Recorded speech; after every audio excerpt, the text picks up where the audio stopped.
Oke, mari kita lanjut alur cerita spoiler episode selanjutnya. Xiaoyan menatap serius wajah suram Ye Zong ketika selesai menjelaskan. Tenang, aku pasti akan melakukan yang terbaik dalam pertemuan pil, terlepas dari seberapa kuat lawannya. Ye Zong tersenyum dan mengangguk setelah mendengar jawaban Xiaoyan. Tuan Xiaoyan, ujian 5 klan besar akan dimulai dalam waktu kurang dari 1 bulan. Namun, karena kita harus pergi ke kota suci pil sebelumnya, kita hanya punya waktu 20 hari lagi. Jadwal yang menekan ini menyebabkan Xiaoyan mengerutkan kening, namun dia masih mengangguk. Setelah Xiaoyan berbincang sejenak lagi dengan Ye Zong mengenai pertemuan pil, dia akhirnya masuk ke kamarnya untuk melatih penyempurnaan pilnya. Hari-hari berlalu, dia berlatih seperti orang gila untuk meningkatkan penyempurnaan pil obatnya. Barulah setelah 20 hari, dia keluar dari kamarnya, karena ini adalah batas waktu, pergi ke kota suci pil untuk mengikuti tes alkemis 5 klan besar. Agar klan Ye bisa lagi mendapatkan kursi tetua menara pil. Namun, setelah Xiaoyan keluar dari kamarnya, karena kelelahan sebelumnya, dia bahkan tidak menyadari ada perubahan di dalam dirinya. Barulah setelah dijelaskan Tian Huo Zunze, yang sebelumnya telah berkumpul dengan lainnya menunggu Xiaoyan. Kekuatan spiritual Xiaoyan telah naik ke tahap atau keadaan jiwa. Kekuatan spiritual ini biasanya hanya dimiliki oleh seorang alkemis tingkat 8. Xiaoyan saat ini baru alkemis tingkat 7 puncak, namun kekuatan spiritualnya tidak beda dengan alkemis tingkat 8. Admin sedikit jelaskan apa itu tahap kekuatan spiritual seseorang. Keadaan spiritual dibagi menjadi 4 level. Keadaan mortal atau fana, jiwa, surgawi dan di atau dewa. Dari alkemis tingkat 1 sampai 7, biasanya kekuatan spiritual seseorang hanya akan mentok di keadaan fana. Setelah kekuatan spiritual seseorang naik ke tahap jiwa, barulah dia disebut alkemis tingkat 8. Nah, sewaktu Yao Lao masih hidup, kekuatan spiritualnya sudah di keadaan jiwa atau alkemis tingkat 8 pada saat itu. Keadaan surgawi hanya dimiliki seorang alkemis tingkat 9 ataupun seseorang yang berada di level Doseng. Yang terakhir keadaan di atau dewa, satu-satunya orang yang menembus kekuatan spiritual ini adalah si dewa kuno Tose. Oke, kita lanjut. Kelompok Xiaoyan, yang terdiri dari Tian Huo Zunze, Dokter Peri Kecil, Ye Zong dan Xin Lan akhirnya meninggalkan kota Ye menuju kota Qingling. Kota terdekat yang memiliki lubang cacing ke arah kota suci pil. Satu persatu kapal ruang melintas dan keluar dari cahaya perak dan mendarat di tanah yang sangat luas. Itu termasuk kelompok Xiaoyan. Namun, ada satu kelompok yang membuat Xiaoyan sedikit tertarik, karena mereka mengendarai kereta salju putih yang megah. Kuda surgawi Void. Xiaoyan juga mengangkat alisnya setelah mendengar seruan yang dikirimkan dari bawah. Mereka seharusnya klan dan yang akan berpartisipasi dalam tes kali ini. Sepertinya 3 klan lainnya, klan Bai, Chao, Ciu akan segera tiba. Ayo pergi, kita harus mencari tempat untuk istirahat. Ye Zong melambaikan tangannya dan terbang ke selatan, menuju paviliun yang ditempati dari 5 klan besar. Karena klan Ye sudah menurun, tempat ini sudah tidak ada yang mengurus. Halaman depan dan pagar sudah rusak. Ye Zong menoleh dan berbicara pada kelompok Xiaoyan setelah melihat ke halaman. Kelompok Xiaoyan secara alami tidak memiliki persyaratan tentang di mana mereka tinggal. Sudah larut, setiap orang harus istirahat dulu. Masih ada hal penting yang harus dilakukan besok. Ye Zong sekali lagi berbicara sebelum memasuki paviliun. Malam perlahan mulai menyebar dari langit, membungkus seluruh kota suci pil.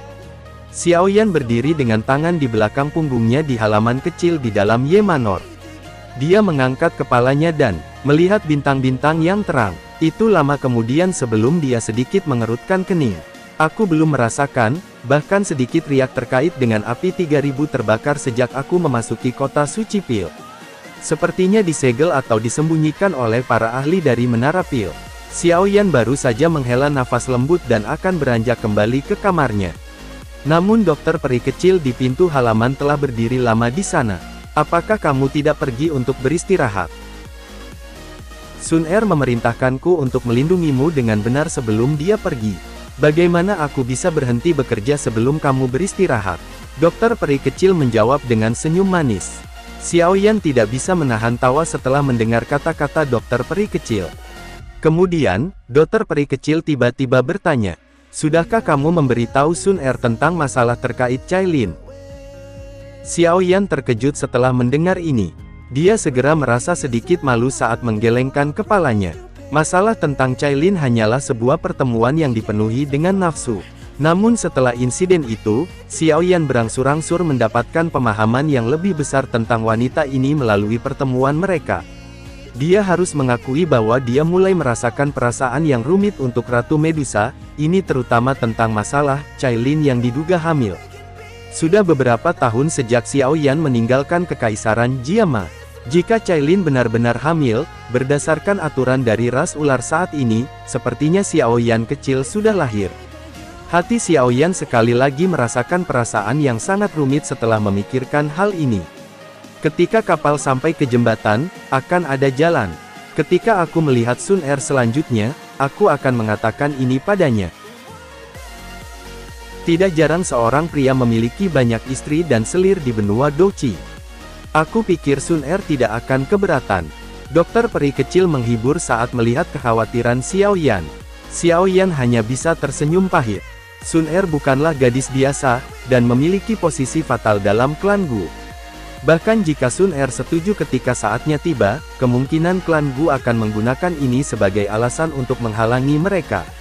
Dokter peri kecil mengubah topik pembicaraan setelah melihat bahwa Xiaoyan tidak berniat berbicara lebih. Dia kemudian melihat bintang-bintang di langit.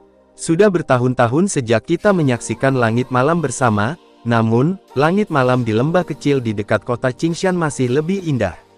Xiaoyan sedikit terkejut. Dia menoleh untuk melihat wajah cantik yang dipenuhi kehangatan. Aku akan menemanimu untuk menyaksikan langit malam di sana setelah kita kembali ke Kekaisaran Jiama.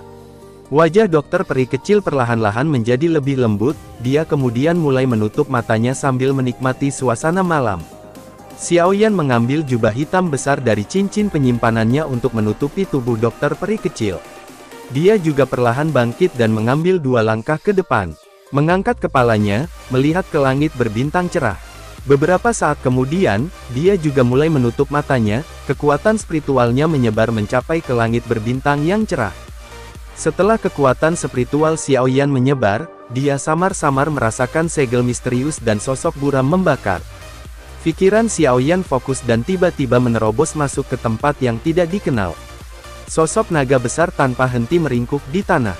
Kedua mata besarnya tertutup rapat. Api ungu hitam berlama-lama di atas tubuhnya. Ini, api 3000 terbakar. Siapa yang berani mengintip ke wilayah bintang kota Pil? Teriakan keras tiba-tiba terdengar dari dalam jiwa Xiaoyan menyebabkan kekuatan spiritualnya menyebar dan meledak. Kekuatan spiritual keadaan jiwa. Suara misterius samar terdengar di dalam ruang kosong setelah dia merasakan sisa spiritual yang tersebar. Sementara itu, Xiaoyan, yang matanya tertutup rapat tiba-tiba membukanya. Kakinya mengambil 2 langkah yang tidak goyah. Ekspresinya sedikit pucat saat dia berpaling ke daerah terdalam kota suci Pil. Kepalanya saat ini merasa sedikit pusing karena teriakan menakutkan sebelumnya. Itu memang layak menjadi menara Pil. Ada ahli yang begitu menakutkan. Wilayah bintang kota Pil, tempat api 3000 terbakar disegel. Sementara Xiaoyan merasa sedikit pusing karena teriakan sebelumnya. Ada informasi yang mengalir dalam ruang kosong di wilayah terdalam dari kota suci Pil. Setelah itu, informasi ini dipertukarkan. Ada seseorang yang mengintip ke wilayah bintang sebelumnya. Namun, untungnya dia tidak membangunkan api 3000 terbakar. Kalau tidak, akan ada masalah lagi. Sebuah suara tua perlahan terdengar di dalam ruang hampa. Sudahkah kamu menemukan siapa itu? Tidak, bagaimanapun, kekuatan spiritual orang ini cukup kuat. Berdasarkan dugaanku, dia kemungkinan adalah seorang alkemis tingkat 8. Mungkinkah seseorang dari Hall of Soul? Berdasarkan beberapa informasi, Hall of Soul akan mengirim seseorang untuk bergabung dengan pertemuan Pil kali ini. Suara rendah dan tidak pasti tiba-tiba terdengar. Aku tidak tahu, meskipun aku telah menghancurkan jiwa orang yang mengintip, itu hanyalah gumpalan jiwa. Itu tidak menyebabkan banyak kerusakan. Perkuat pertahanan sedikit. Api 3000 terbakar akan menjadi lebih kuat karena menyerap cahaya dari bintang-bintang. Tidak mungkin bagi kita untuk terus menyegelnya. Setelah segel itu terlepas, kemungkinan seluruh kota suci Pil akan dihancurkan olehnya. Itu akan menjadi yang terbaik jika seseorang bisa menundukkannya. Ruang sejenak hening setelah orang ini berbicara. Dilaporkan bahwa, bahkan Yao Chen mendarat di tangan Hall of Soul. Keheningan berlanjut beberapa saat sebelum suara dalam perlahan terdengar. Yao Chen, nama yang jauh. Awalnya, dia juga harus memiliki kursi di antara kita tiga kepala besar dari Menara Pil. Namun, pikirannya tidak ada di sini. Aku pikir kamu telah mendengar semua pertempuran besar di dalam wilayah Pil beberapa waktu sebelumnya. Dikabarkan bahwa, seseorang di antara mereka adalah murid Yao Chen. Murid Yao Chen, aku sangat ingin bertemu dengannya. Dengan dapat dipilih oleh orang yang sangat pemilih itu, kemungkinan besar dia memiliki kemampuan yang cukup luar biasa. Aku bertanya-tanya bagaimana dia akan dibandingkan dengan klan Chao dan klan Dan. Mereka berdua mirip monster. Berdasarkan momentum mereka kemungkinan besar akan memiliki kualifikasi untuk menjadi pemimpin besar berikutnya Menara Pil. Lupakan saja, tidak perlu diganggu tentang hal lain. Pertemuan Pil akan segera dimulai. Kita harus mengaturnya dengan benar. Saat ini, kita hanya perlu mencegah api 3000 terbakar tidak mendarat di tangan Hall of Soul. Ya, setelah suara ini terdengar, percakapan antara kepala besar dari Menara Pil perlahan berakhir di ruang ilusi. Malam berlalu dan digantikan pagi. Ye Zong langsung membawa Xiao Yan ke tempat uji tingkat alkemis Menara Pil untuk mendapatkan lencana alkemis. Pada saat Xiao Yan dan Ye Zong tiba sudah ada antrean panjang di sana. Kamu harus menunggu di sini untuk sementara. Aku akan mencoba menggunakan beberapa koneksi. Jika kita terus menunggu dengan cara ini, kemungkinan kita tidak dapat menyelesaikan tes hari ini. Xiao Yan mengangguk, matanya mengirimkan punggung Ye Zong. Setelah itu, dia mundur selangkah tanpa melihat. Segera, dia merasakan punggungnya bertabrakan dengan tubuh yang lebih lembut. Seruan lembut terdengar di belakang Xiao Yan. Dia buru-buru berbalik dan melihat seorang wanita muda jatuh ke tanah. Mengulurkan tangannya dan menangkap wanita itu. "Jangan!" Wanita muda itu buru-buru berteriak, namun, suaranya sedikit terlambat. Tangan Xiao Yan sudah mencapai lengannya. Ekspresi Xiao Yan menjadi ngeri setelah meraih tangan wanita ini. Dia menyadari bahwa kekuatan spiritual di antara alisnya memancar keluar dan mulai menunjukkan tanda-tanda bergelombang ke tubuh wanita muda ini. Dia buru-buru melepaskan tangannya seolah-olah dia menderita sengatan listrik. Setelah itu, dia mundur 2 langkah. Matanya terkejut ketika melihat wanita muda ini. Ada lencana gambar melingkar yang tampak seperti pil obat. Seseorang dari klan Dan. Apakah kamu baik-baik saja?" Wanita muda itu menopang dirinya dengan kedua tangannya. Dia dengan ragu-ragu melirik Xiao Yan dan dengan lembut bertanya. Xiao Yan mengusap tangannya. Dia mundur selangkah lagi tanpa ada yang memperhatikan. "Aku baik-baik saja." Wanita muda hanya menghela nafas lega setelah melihat Xiao Yan menggelengkan kepalanya. Namun, tatapannya sedikit aneh ketika dia melihat Xiao Yan bisa tetap baik bahkan setelah menyentuhnya. Aku minta maaf." Wanita muda itu menyapu pandangannya ke wajah Xiao Yan sekali lagi. Setelah itu, dia berbalik dan bergegas pergi tanpa menunggu Xiao Yan menjawab. Alis Xiao Yan tanpa sadar merajut ketika dia melihat wanita muda ini pergi, yang setiap tindakannya memancarkan keanehan. Dia samar-samar merasa bahwa wanita muda ini tidak sederhana. "Xiao Yan, ikuti aku." Suara Ye Zong tiba-tiba terdengar di samping telinga Xiao Yan ketika dia tenggelam dalam pikirannya. Dia buru-buru pulih dan bertanya, "Bisakah kita masuk?" Ye Zong mengangguk. Dia ragu sejenak dan berkata, "Aku telah menggunakan beberapa koneksi yang memungkinkan kamu menggunakan ruang pemeriksaan khusus. Namun, ada beberapa orang lain di sana." Xiao Yan melihat ekspresi Ye Zong yang agak suram. Apakah mereka dari klan lainnya? Ye Zong terkejut setelah mendengar ini. Dia segera tersenyum pahit dan mengangguk.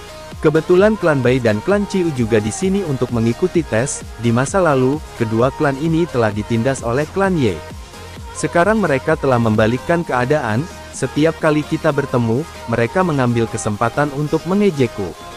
Xiao Yan tersenyum. Dia menepuk pundak Ye Zong dan berkata, "Kita sudah datang. Untuk apa menunggu lagi?" Ye Zong ragu sejenak setelah mendengar Xiao Yan. Dia hanya bisa menganggukkan kepalanya. Kemudian dia berbalik, berjalan menuju jalur khusus. Xiao Yan mengikuti di belakang.